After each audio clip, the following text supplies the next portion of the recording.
ಅನ್ನೋದು ಕೂಡ ಮಾಹಿತಿ. ಸಂಬಳ ಹೌದು ಎಲ್ಲ ಹೇಳ್ಕೊತಿದ್ದ, ಆದರೆ ತುಂಬ ಕಷ್ಟ ಬಿದ್ದಾನೆ ಮಾತ್ರ.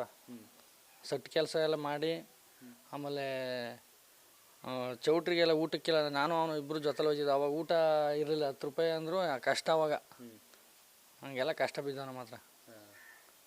ಜೊತೆಲಿ ಎಷ್ಟು ವರ್ಷ ಇದ್ರಿ ಸರ್ ಬೆಂಗಳೂರಿನಲ್ಲಿ ನೀವು ಹೋದ್ರಿ?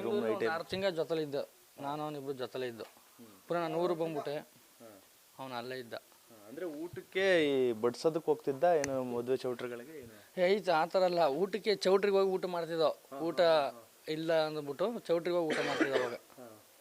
ಅಂದರೆ ಊಟಕ್ಕೂ ಕೂಡ ಕಷ್ಟ ಆ ಸಂದರ್ಭದಲ್ಲಿ. ಹೌದು ಹೌದು. ಅವಾಗೇನು ದುಡಿಮೆ ಅಂದರೆ ಕೆಲ್ಸಕ್ಕೆ ಹೋಯ್ತಿರ್ಲಿ, ಏನಿಲ್ಲ, ಹಂಗಿತ್ತು ಕಷ್ಟ ಅವಾಗ.